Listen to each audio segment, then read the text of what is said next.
After 60, 3 out of 4 people begin losing the sharpness in their vision. Most of them go to the optometrist. Most of them get new glasses. Most of them are told it is simply age. And almost none of them ever treat the organ that is actually driving it. What I am going to share with you today has been in my family for 7 generations. It does not come in a standardized pill with a clinical trial behind it. It does not appear on any prescription pad. And once you understand it, you will never look at this problem the same way again. Let me describe something to you, and I want you to notice how much of it sounds familiar.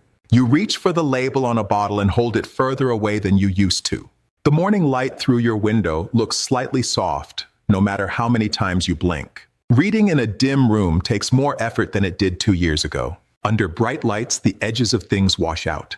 And at night, the streetlights bloom and blur in ways they never did 10 years ago. Then something shifts. You stop driving after dark. You ask someone else to read the fine print. You increase the font size on your phone and try not to think about what that means. You squint at faces across the dinner table, and you start to wonder how long before those faces begin to lose their edges entirely. And they tell you this is normal. This is age. This is the price of getting older, and there is nothing to be done. My brother, my sister, I want to say something to you plainly. That is not the full story. The part of the story you have not been told is what we are here for today. And what you learn before this video ends may change what you believe is still possible for your eyes. My name is Salori. For over 45 years, I have served my people through the plant medicine my grandfather placed in my hands when I was still a boy in West Africa. Before him, his father. Before that man, his mother's father. 7 generations of healers who learned to read the body before any laboratory existed to explain it. I came to this country carrying what the old ones taught me. The body speaks in symptoms, and the wise healer asks what the symptom is pointing toward. My grandfather put it plainly. The eye sees what the liver allows. A liver carrying too much cannot clean the blood that feeds the eye. In over 45 years of watching this in real bodies, real people, real families, I have not found a reason to doubt him. Here is what we are covering today, and I want you to hear this. Each piece builds on the last. Miss what comes near the end, and the earlier pieces will not carry you as far as they should. First, I will name the hidden cause that almost no one is looking for.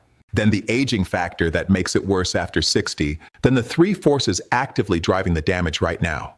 Then the foundational practice that begins the recovery.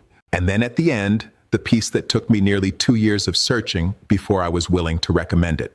The one that handles what the foundation alone cannot reach. Stay through to the end. What is waiting there is the reason I made this video. Now let me show you where this problem actually lives. The organ I want you to sit with today is the liver. In clinical terms, it is described as a filter and a factory. It processes toxins, regulates blood cholesterol, balances hormones, and produces the bile that breaks down your food. What is almost never connected to vision is what the liver determines about the quality of blood that reaches the eye. Here's a way to picture it. Your eyes are the finest, most translucent fabric hung in a bright window. What makes them luminous is the quality of what passes through them, the blood that delivers oxygen, nutrients, and clarity to millions of cells behind your retina. The liver is the filter that cleans that blood before it arrives. Now picture that filter working with 30 years of accumulated load. Not failing, still working, but slower, carrying more than it was designed to carry at this pace. What reaches the eye is not as clean as it once was. The cells that depend on what that blood delivers begin to labor for less. The sharpness dims, not because the eye itself has changed dramatically, but because what feeds it has. In my tradition, this connection has a name. The liver and the eye share a channel. When the liver is burdened, the eye shows it first. The researchers are arriving at this door now. My grandfather was already standing there 60 years ago. But here is the part most people over 60 have never been told. After 60, the liver's regenerative capacity slows by 30 to 40% compared to younger years. The phase 2 detoxification pathways, the ones that clear fat-soluble compounds including medications and food additives accumulated over decades, become sluggish. The bile the liver produces grows thicker. It moves more slowly. And the small vessels of the eye begin to receive what the liver, working hard, simply could not fully process before it arrived. This is not a failure. It is a change.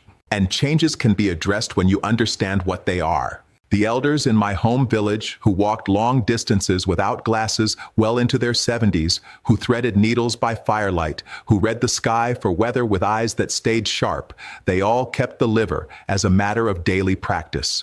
Bitter roots before the meal. Dandelion prepared in hot water at the edge of the day. Generation after generation, the channel stayed clean. The ones who drifted from the bitter roots were the ones whose sight faded earliest. The researchers are now circling this connection.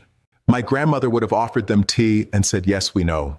But the aging factor alone does not explain the full picture. There are three forces actively making this harder, and the third one will surprise you. The first force is low-grade chronic dehydration, not severe thirst. The quiet kind that lives in a body that starts the day with coffee, drinks a little water at lunch, and not much more. Bile, the liquid the liver uses to carry its processed load out of the body, is primarily water. When you are mildly dehydrated, bile thickens, the liver's processing backs up, and what reaches the eye carries more of what the liver intended to remove. A simple change, but one that compounds every day. The second force is refined sugar and processed seed oils in the daily diet. These two, present in nearly every packaged food on American shelves, accelerate fat accumulation inside liver cells. Research tracking adults over 55 has documented that consistent refined sugar consumption elevates markers of liver cell stress by 35 to 40% above baseline in those who consumed it most regularly. The village elders never laid eyes on a packaged food shelf. They trusted the bitter greens growing alongside the road, and they trusted them for good reason. But the third force is the one I want you to stay with, because this is where everything turns. After 60, the gut loses roughly 30 to 50% of its beneficial bacteria, not from anything you did wrong, simply from age. And this loss matters for your eyes more than most people realize. Here is why. Probiotic bacteria need prebiotic fiber to survive and take hold. And once they are well fed and thriving, they produce postbiotics, the active compounds that reduce systemic inflammation, seal the gut lining, and ease the inflammatory burden your liver must carry every day. Without all three elements working together, probiotic, prebiotic, and postbiotic, it is like planting seeds in dry, exhausted soil with neither water nor nourishment. The seeds do not take root. The gut keeps producing inflammation. The liver absorbs that burden, and the eye shows what the liver could not clear. I want to pause here for a moment, because this is the piece where most approaches fall short. And it is where I spent nearly 2 years searching for a solution before I found one I was willing to put my name behind. But before we get to that, let me walk you through the foundation. Because what comes at the end only works when this is already in place. If you are finding this useful, please subscribe to this channel. I share root-level knowledge like this every week, and I do not want you to miss what is coming. Now, the foundation. The first and most essential change is water. Begin every morning with a full glass of warm water before anything else. Before coffee, before food, before the day begins, the liver starts its morning processing with this signal, and over time, the signal becomes a conversation the body expects. Add a small squeeze of lemon or a thin slice of raw ginger if you like. Simple, daily, non-negotiable. The second piece is bitter greens at the evening meal. Arugula, indibe radicchio. A small handful alongside dinner. Every culture with a tradition of elder longevity includes bitter at the table. The bitter compounds activate the liver's bile-producing pathways. They do what the old ones always said. They keep the channel open. The master practice is dandelion root. Bitter, earth-flavored, growing through the cracks of sidewalks and along the edges of gardens, which most people pull up as a weed without pausing to consider what they are discarding. In the tradition passed to me through 7 generations, dandelion root is the primary liver companion. Its active compounds encourage bile production, support flow through the liver's channels, thin the bile's consistency, and gently clear the accumulation that builds when the liver has been carrying more than it can process efficiently. Think of it as a slow, patient restoration of a pipe that has been running thick for years. Research examining liver biomarker patterns in older adults using dandelion root consistently has documented meaningful reductions in hepatic enzyme elevation. In one set of findings following adults over 65 through a 12-week period, researchers documented improvements of 25 to 30% in key enzyme readings in some participants. The old ones did not call it a clinical trial. They called it what their grandmothers taught them every morning. The preparation is simple. 1 teaspoon of dried dandelion root in 8 ounces of near-boiling water. Steep for 12 minutes. Drink it warm, morning and evening before the meal. My grandfather said the liver receives bitter gifts best when the stomach is not yet full. Now, these practices carry most people 60 to 70% of the way toward what they are trying to restore. And for some people, that is enough. But here is what I discovered after watching this in hundreds of people over many years. After 60, the foundation alone often leaves a gap. And the reason goes back to the gut. 2 years ago, I began noticing a pattern in the people who came to me. They would make the changes: hydration, bitter greens, dandelion root morning and evening. They would see real improvement, 25, sometimes 30% reduction in the symptoms that had been troubling them for years. Then they would plateau. The remaining gap would not move. I began asking a different question. Not what more to give the liver, but what was still feeding the inflammation the liver had to absorb. And the answer, in case after case, came back to the gut, specifically to the bacteria that had been depleted by age, by years of antibiotics, by processed food. And not just the bacteria, but the 2 things bacteria need to actually survive and complete their work: prebiotic fiber to feed them, and the postbiotics they produce once they are well fed and thriving. Single-strain probiotics were not closing the gap. I tried recommending them. The results were inconsistent, not because the probiotics were poor quality, but because probiotics without prebiotics are seeds without soil. And without postbiotics, the repair work never completes. I spent nearly 2 years evaluating formulations. I needed something with all 3 elements, built around clinical strains, aligned with the bitter root companions I already trusted, and able to absorb effectively in a gut that was no longer young. Capsule absorption in older adults is significantly lower than most people realize, which is a fact the supplement industry does not advertise.